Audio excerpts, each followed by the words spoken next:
Tennessee football added commit number 10 in in-state safety Luke Thompson over the weekend, plus just a massive recruiting weekend on hand. What are the updates? What are the highlights coming out of Rocky Top this weekend? That and so much more. It's your Monday Locked On Vols.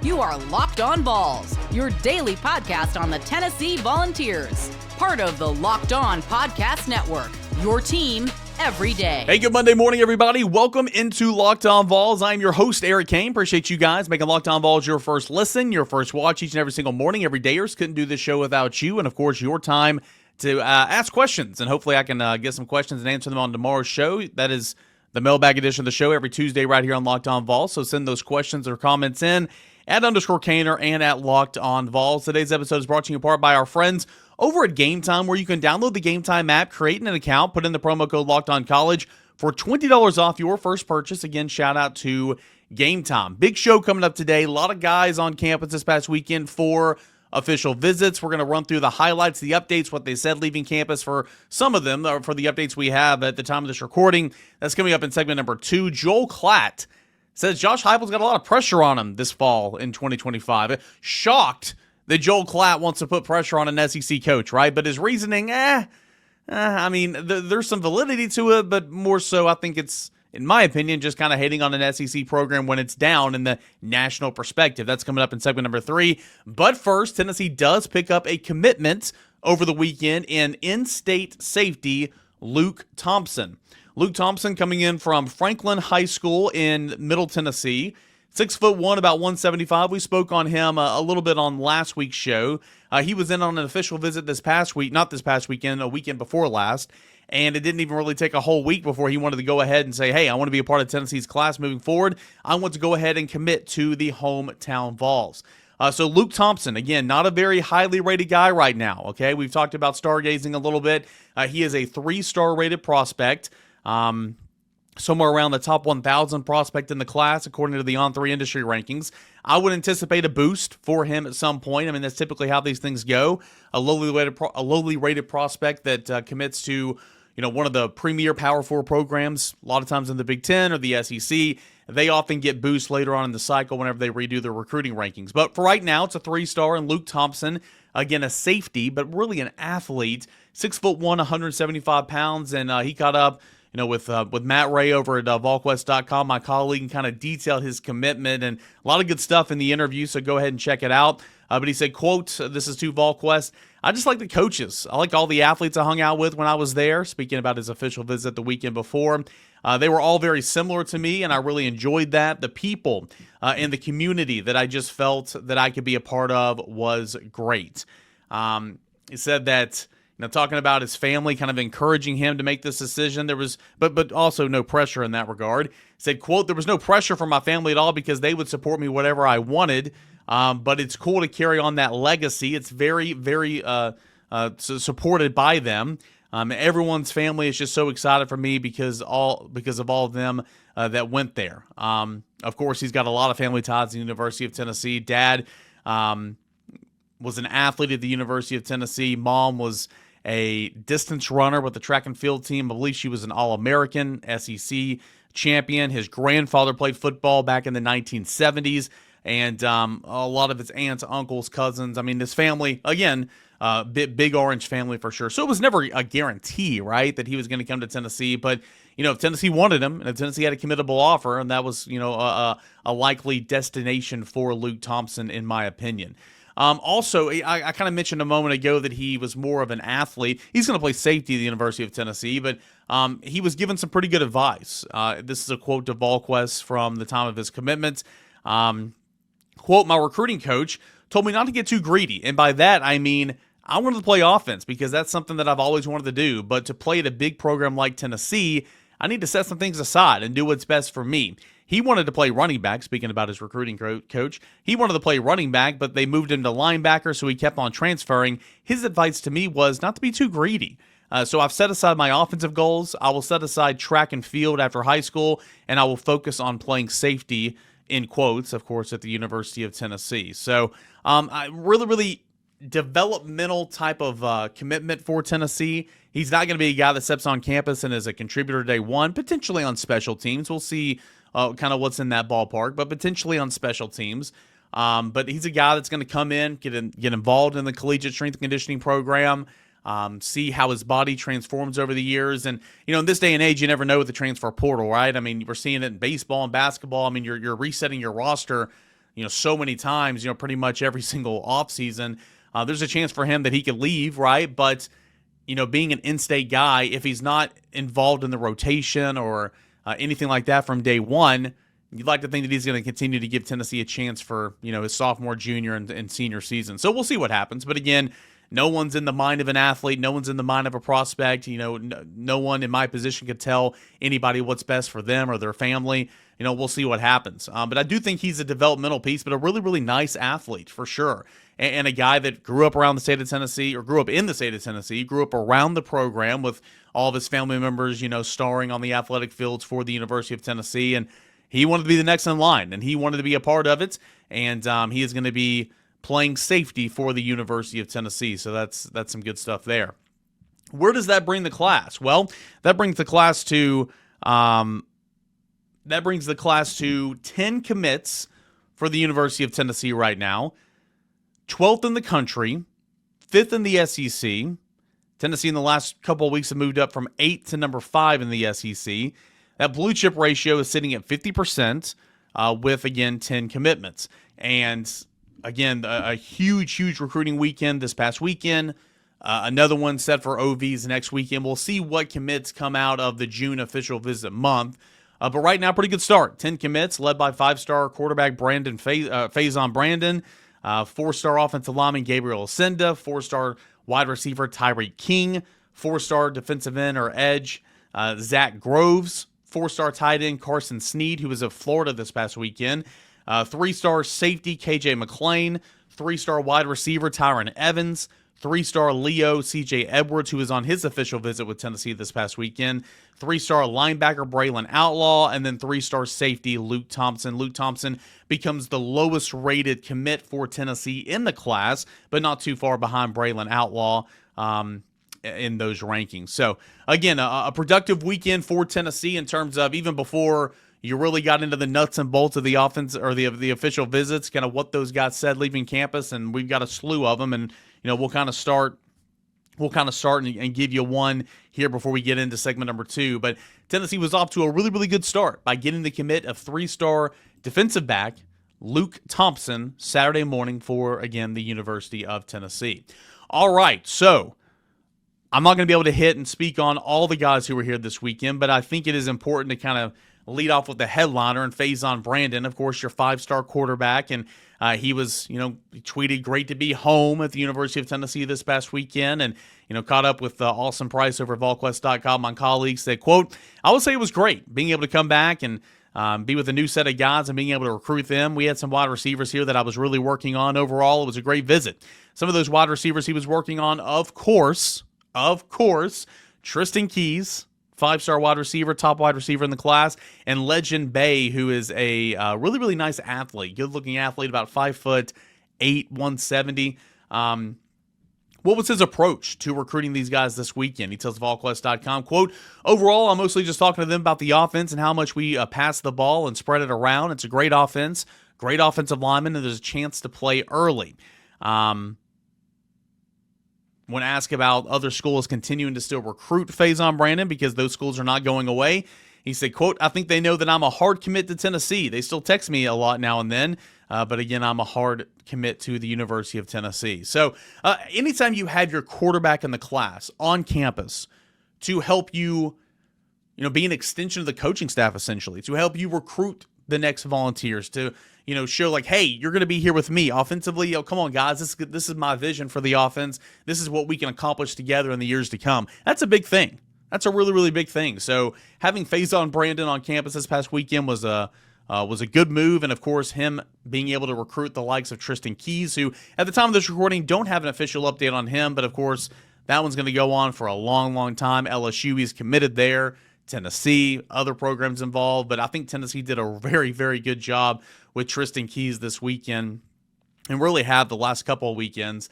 And we'll see kind of what comes of this whenever he makes a decision down the line a little bit. So, Tennessee gets a commit from Luke Thompson. Tennessee hosts 16 official visitors, headlined by Tristan Keys, the 5-star wide receiver, and of course, the 5-star quarterback commit in Faizon Brandon. And we will discuss who made moves, who Tennessee made some moves with on the other side when we come back right here on Locked On Vols. Stay tuned. A lot of recruiting talk here on a Monday morning.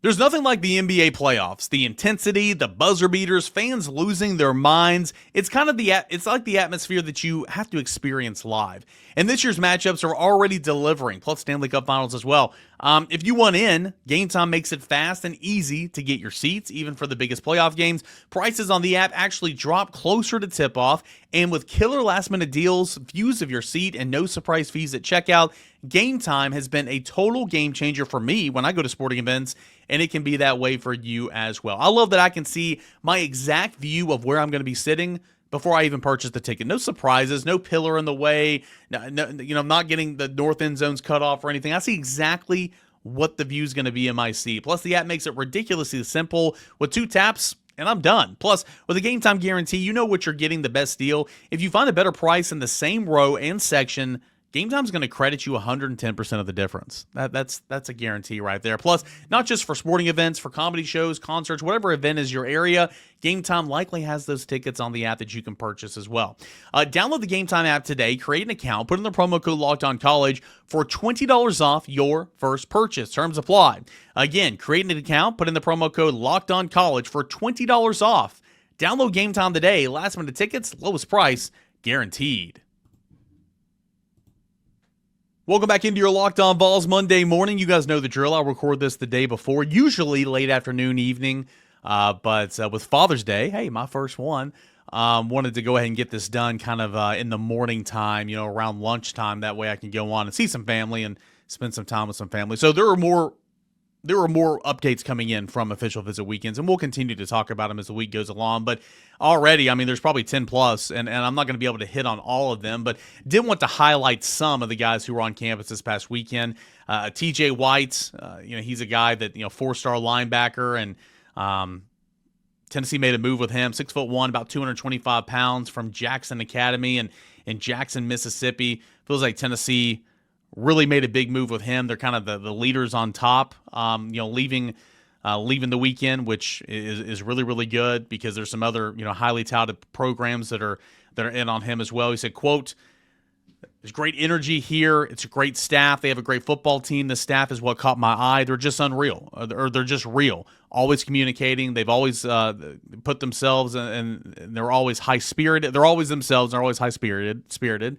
End quote. Sorry, reading is difficult for guys like me sometimes. He said, quote, "When you spend time with the players, they're going to let you know what's real. From what I've heard, it's all real. They feel like it's home here. I've got good relationships with a lot of players here, and they all say that they love it here." So sounds like Tennessee made a big-time move for 4-star TJ White, again from Jackson, Mississippi, a top 100 player in the country and a top 5 linebacker. So that's obviously good to hear. Another guy that Tennessee, I think, did a really good job with was offensive lineman Jax Turner. Now, he's another one of those offensive linemen, or really one of those prospects that are, not as highly ranked, right? But, 3-star. You can't coach size. And with Jax Turner, he's at 6'4", 280, and he can move. Idaho prospect from Rocky Mountain High School in Idaho. He came, across the country here for the official visit this weekend. And again, 6'4", 280, and a guy that really you can't coach size. He is a top 500 prospect nationally. And I think the intriguing thing that he left campus this weekend was, cross-training. Tennessee staff affording him the opportunity that if you come here, you can train at really all 5 spots on the offensive line, so they can kind of find what best fits your needs. You can come in, play a little left tackle, come in, play some right guard, snap the football, potentially finding where your strength best fits the team, best fits the offense, and really what gets you on the field the quickest. And so I think that was really appealing to Jax Turner, who spoke with VolQuest. And again, there's a story and a write-up up there as well. Jax Turner, again, 6'4", 280, really, really good-looking prospect. Darion Alberts, Feels like Tennessee made a big-time move with him, leaving Tennessee and quoted by saying Tennessee is on top right now. And again, there's different weekends in June, and then they kind of go back and they think things over with their family and their everybody that's in that decision-making process. But, there's a weekend here at Tennessee. He's going to be going to Mississippi State next weekend. So it's always kind of like, well, this is what he said this weekend. What's he going to say next weekend? And that's not just for Albert. That's just really for anybody in the month of June. But he does lead Tennessee in saying Tennessee is on top. And so I thought that was really, really noteworthy. North Carolina is also still interested in him, very much involved in this one as well. Defensive lineman, 6'2", 270 pounds. From Jackson Academy in Jackson, Mississippi. Again, a teammate of one we just spoke on here a moment ago.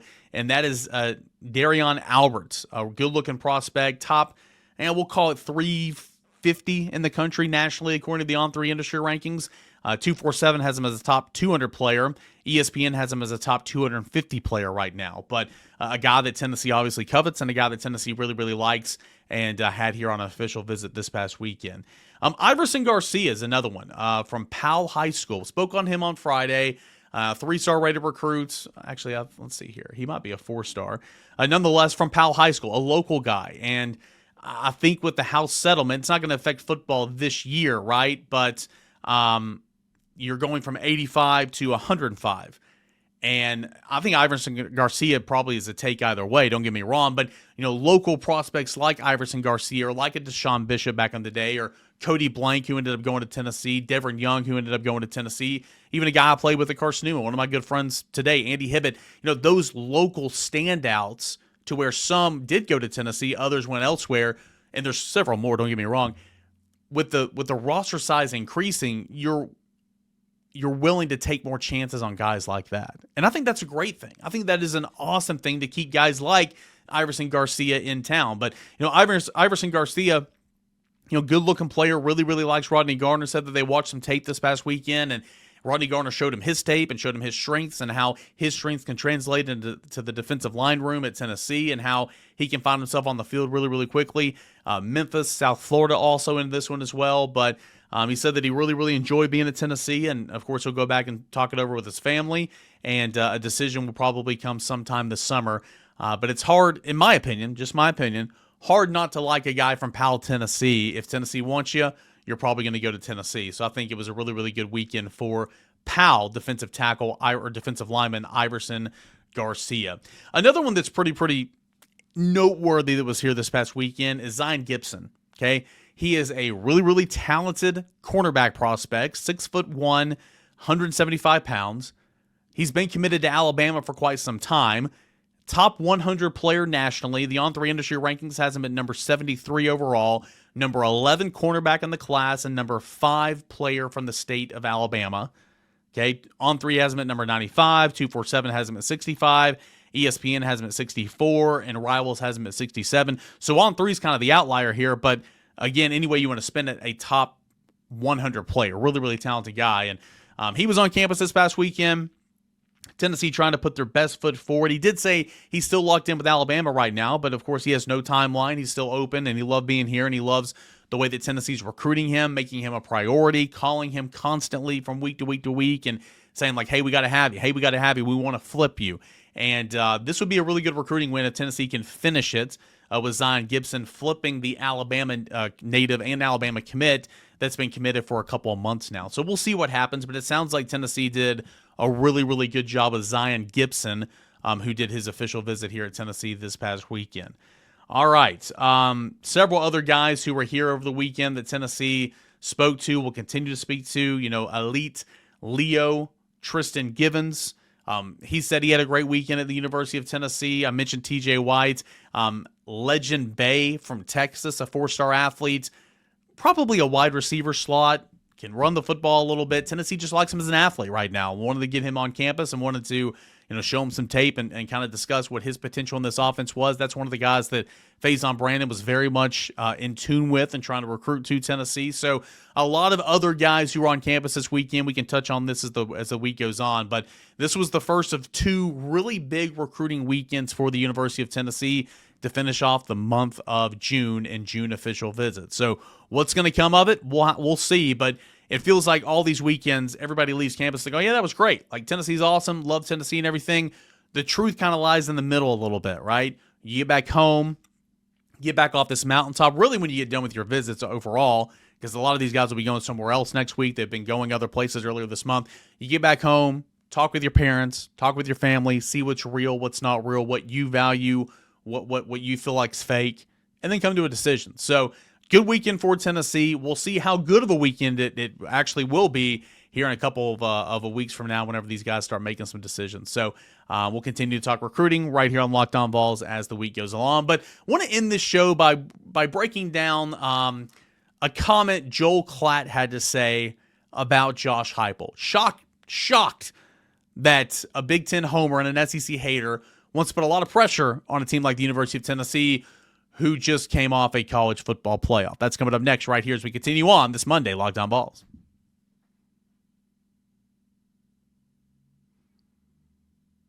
All right, guys, welcome back into Locked On Vols, your Monday morning. Don't forget, mailbag questions. I'll accept those for tomorrow's show. Please send me any questions, comments, concerns you guys have on Tennessee football, recruiting, basketball, baseball, transfer portal, all that and more right now. At the time of this recording, Tennessee baseball, they hosted 4 official visitors last weekend, kind of in a waiting pattern. We'll see what more names pop up here. Tennessee's attacking the portal hardcore, already 4 commits total, one since the end of the season, 2 in the past week and a half. So anyway, Tennessee's going to continue hitting the portal hard, and I'll answer any questions you guys have to the best of my ability tomorrow on the Locked On Vols mailbag show. All right, so Joel Klatt, he's known to be an SEC hater, right? Big-time hater. Loves the Big Ten, adores the Big Ten. There's been a lot of wild quotes that he said over the year just bashing the SEC. This one isn't crazy, but I do want to speak on it because I do disagree with it. He puts out an annual coaching pressure index, and Heupel's name was on that list for this cycle. He says, quote, I didn't love the whole Nico Iamaleava saga. So, Tennessee fans, where do you sit with Josh Heupel? I like you, but, we don't have a quarterback anymore, and what are we doing? I think that they should be, Tennessee fans. I think they're mostly happy with Heupel era, especially after coming off the first playoff appearance last year. He goes on to say, quote, but then they ran out there against Ohio State with their shirts off, and then they got ran out of the building. They take a stand, which most of the fan base enjoyed, liked and backed with the Nico and his family, but it comes apart. And now you've got to deliver without him against a schedule that's pretty difficult. It is an SEC schedule. Alabama, Florida, Georgia are on that schedule. So I'm not sitting here trying to say that Tennessee's schedule is easy, because it's not. But again, we know Tennessee's schedule. Tennessee does not get the LSUs. Tennessee does not get the Texas A&M or the Texases. Tennessee does not get some of these other big-time programs with some better quarterbacks in the league. Okay? Tennessee gets the Mississippi States. Tennessee gets an Arkansas. That Arkansas did beat Tennessee last year. Tennessee gets a Kentucky. Tennessee gets a Vanderbilt. Tennessee gets an Oklahoma at home, okay? And we'll speak on that here in a moment. But Tennessee's schedule kind of matches up favorably, when it did last year for a college football playoff appearance. And it could this year, especially if you have a run game and a defense, to help a first-year starting quarterback for Tennessee post the Nico Iamaleava era.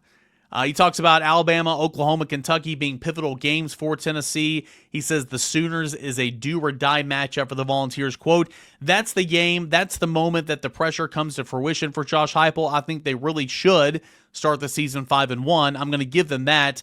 And the win at Kentucky is going to make the second half open great. I think they're going to lose to Georgia, then 5-1 into this stretch. The second half of the schedule is much tougher. Okay, sure, yeah, it definitely is. There's definitely a lot of games in the second half of the schedule that you got to have, and in my opinion, you need to beat one of you need to beat one of Florida or Alabama on the road, something you haven't done since 2003. I recognize all that, but I mean, let's go back to the original quote here. Quote, so where do Tennessee fans sit with Josh Heupel? I think it's, I like you, but we don't have a quarterback anymore, and what are we doing? I think that they should be, Tennessee fans. I think that they're mostly happy with Heupel, especially coming off the first playoff appearance last year. But then you run out there with your shirts off and you get run out of the building. That did happen. That's true.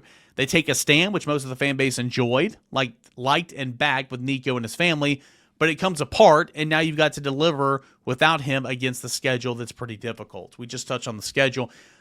What are you supposed to do when that became a national storyline? Josh Heupel is going to lose the fan base, in my opinion, if you let Nico and his family, I should say, because I don't necessarily believe it was Nico at the basis of it, kind of dictate how much he's going to make and when he's going to get this and that and that. And I think Nico's got unbelievable potential. We've talked about this numerous times, but did he live up to that potential last year? No. He did not play like the number one overall player in the 2023 cycle. He did not play like a 5-star quarterback as a first-year starter. Could he next year? Maybe. Could he have next year in the same system with some playmakers around him? I think he could have, but he didn't in 2024. So if Heupel would have bent the knee and kind of, went along things and did things the way that Nico and his family wanted him to, I don't think the fan base would have reacted very well. So sure, it was all kumbaya. We're with you. We support you. Go Vols. Go Heupel. That's great in the month of April. Now, I'm not immune to knowing that in the middle of October, when things are getting tough, that same energy is going to be kept. But I mean, what are you supposed to do? You lost your starting quarterback, a starting quarterback that helped get you to the college football playoff last year on April the 12th. What else were you supposed to do? Like, why are you going to be penalizing Josh Heupel in Tennessee for, quote-unquote, not having a quarterback? Of the options available, they went out there and got Joey Aguilar. I'm not going to say that was the best option available because there were hardly any quarterbacks, quote-unquote, available. But we know the era that we live in and the third-party conversations going on and all that. But they ended up getting Joey Aguilar, and we'll see what happens. We'll see if he's end up being the starting quarterback. But what are you talking about, Tennessee fans? Where are you with Josh Heupel? In 4 years, you've had 2 double-digit win seasons.